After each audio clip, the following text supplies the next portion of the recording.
Step 9. Amends when appropriate. A presentation by Robert P. Hello, my name is Robert P. and I'm a grateful member of Naranon. My topic today is Step 9. More specifically, this presentation will focus on boundaries. In steps 1 through 8, we focus on ourselves. We work this program in our own way and at our own pace.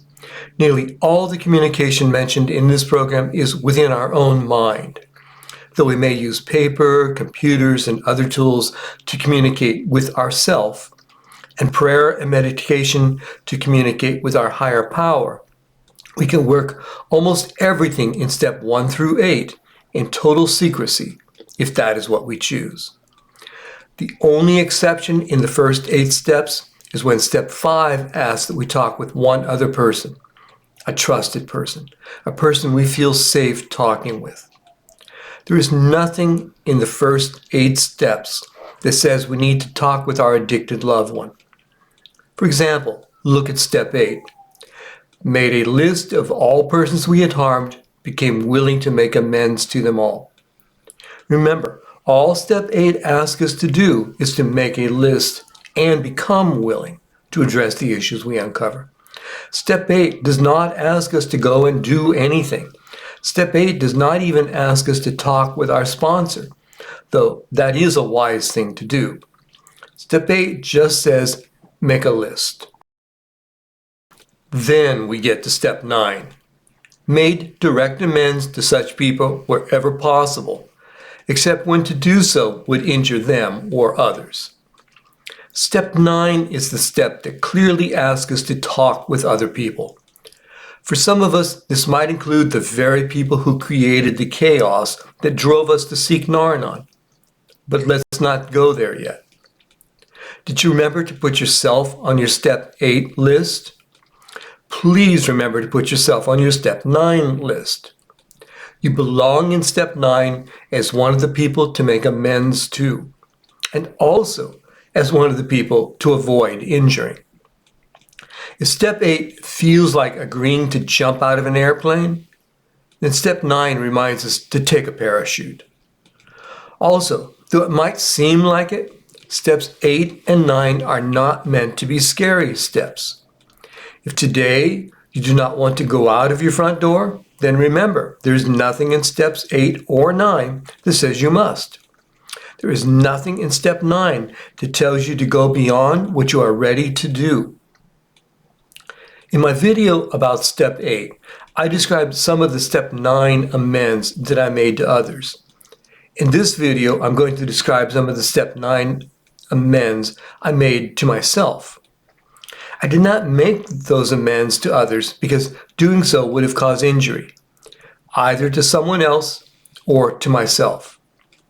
I worked step 9 with the support of all of my Naranon tools.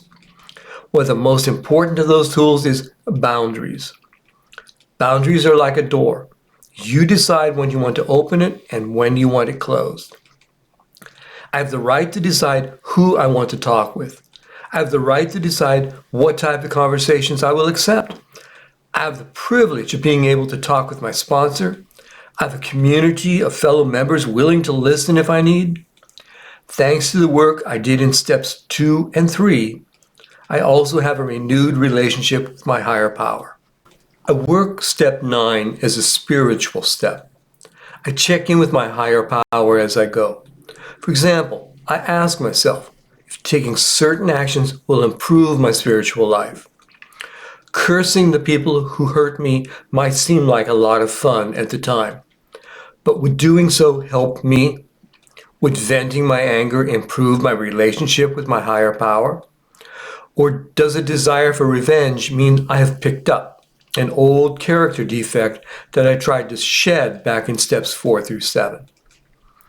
NA has a phrase for this: don't pick up. By that they mean don't pick up drugs. For me, that means don't pick up my old character defects like fear, anger, and resentments. I want to work step 9 while living in my new way of life. I turned loose of my old behaviors and I do not want to go back to them. I will work step 9 while trying to remain in recovery. I said earlier, one of my favorite tools is boundaries. I set boundaries while I was learning to stop enabling. I use boundaries as I learned how to detach with love. And I use boundaries every time I work step 9. I'll illustrate this with a few examples. Once upon a time, I devoted nearly every waking moment to my addicted loved one's problems. This got in the way of my work. This consumed my life. This exemplified the way I thought. So one way I try to detach from my loved one is by replacement. Just like an addict can use methadone to replace heroin, I tried using service to replace enabling. When I filled my schedule with Nar-Anon activities, then I had no time left to enable my loved one. A program is a learning process. I could have gotten into service for the joy of service. Instead, I started doing service work as a way to run away from the chaos in my life. Looking back, perhaps I owe my loved one an amends because my motivations were deceptive. But would that help her? I think not.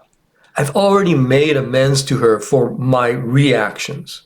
It was painful for her to think back on those times. Why then would I want to rip off her bandages so I can try to make myself feel better? I think the person who deserves the amends here is me. I substituted one obsessive behavior for another. I look back now at my fears and see the damage I did to myself. I was running, always running, from one obsession to another. The amends I make to myself is to slow down. Now, if I pick up a service commitment, it's because I enjoy service, not because I'm running away from my fears. One side effect from all of that frantic service work is that I became good at service work. Members started calling me and asking me to join their committees. The downside of this was jealousy. One member became so jealous of my reputation that she began spreading lies about me. What amends can you make to someone who is jealous? Do I apologize for being good at what I'm doing? In Japanese culture, standing out as exceptional implies pride and arrogance, which are character defects. However, I had no pride, and I tried to be continually humble. I do not see where I owe amends to anyone for being the best I can be while doing service work. The damage here is threefold. I lost my friendship with the person who created those lies. I lost my friendship with the people who believed those lies. Beyond that, I was hurt. I owe myself an amends to resolve my resentments. I will not make an amends to a person who is trying to hurt me, especially since her attempts to hurt me eventually went from verbal to physical attacks. I do not owe an amends to someone who attacked me. I can grieve for the lost friendship, though I wonder now if she ever was a friend. I will respect my boundaries.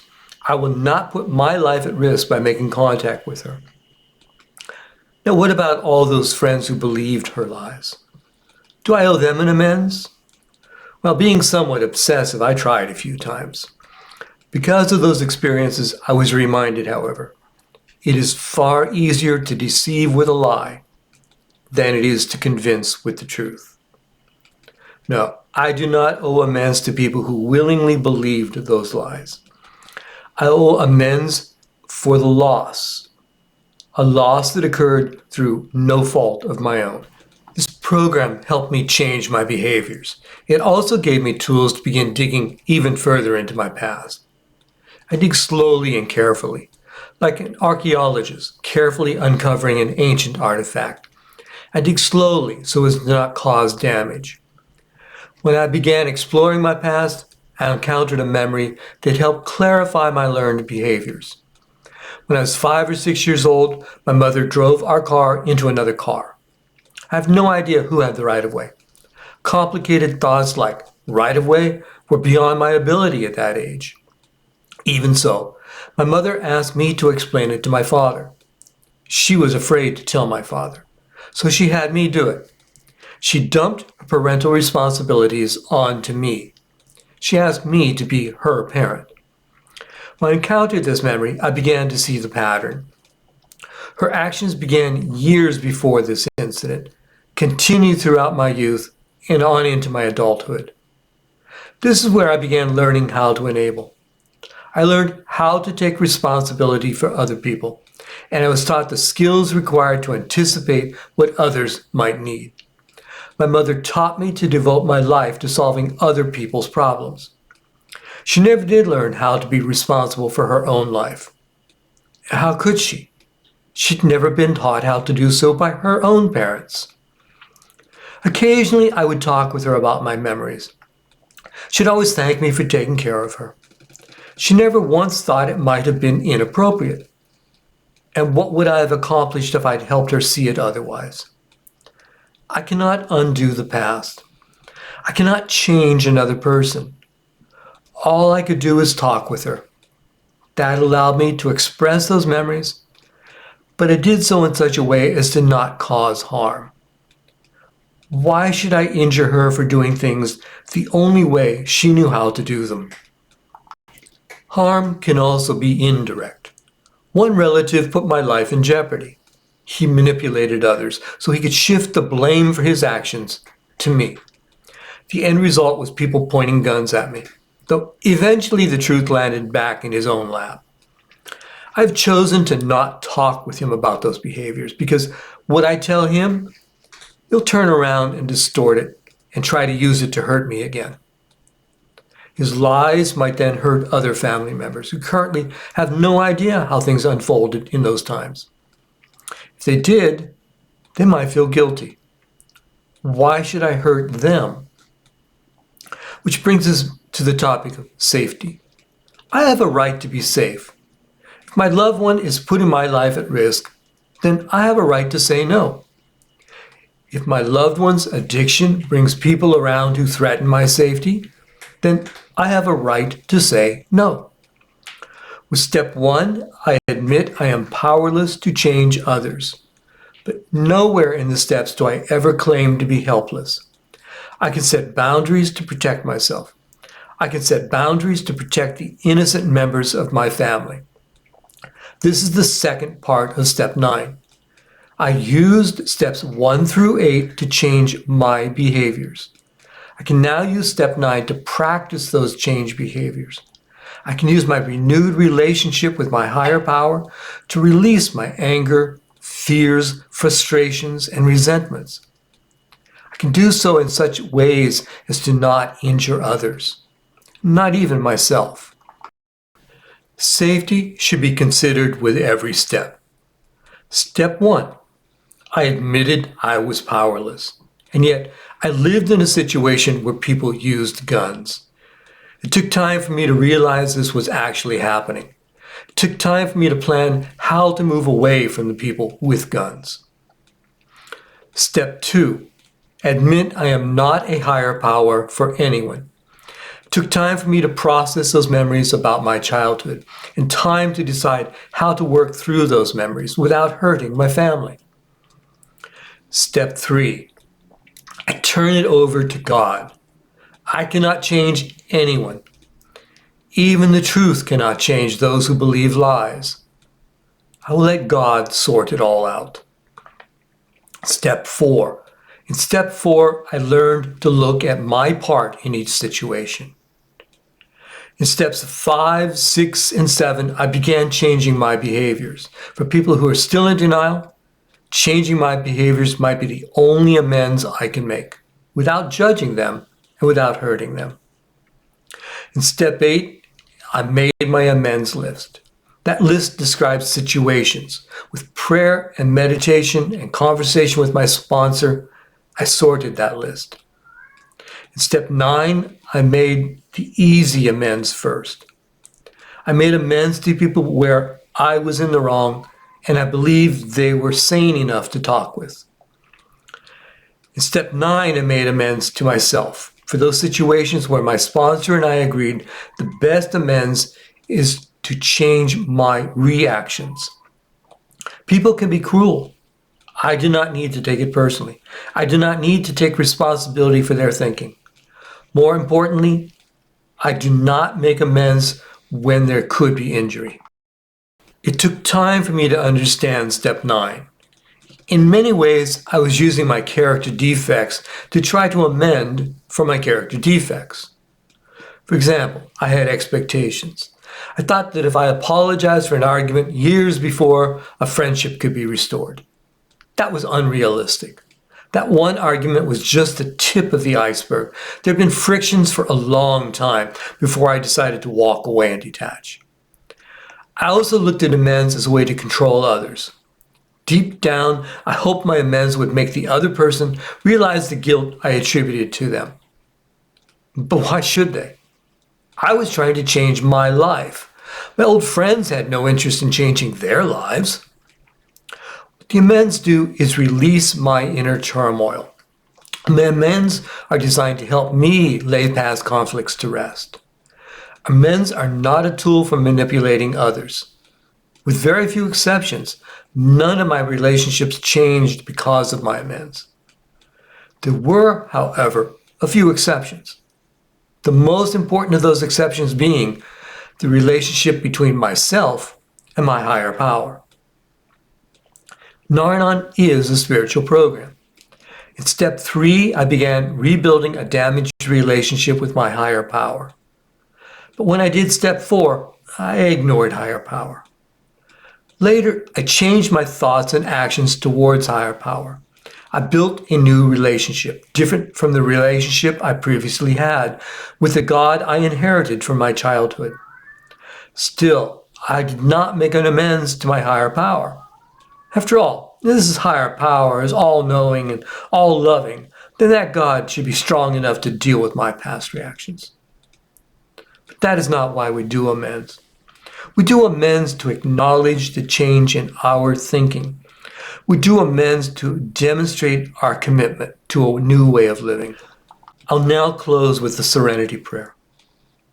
God, grant me the serenity to accept the things I cannot change, courage to change the things I can, and the wisdom to know the difference.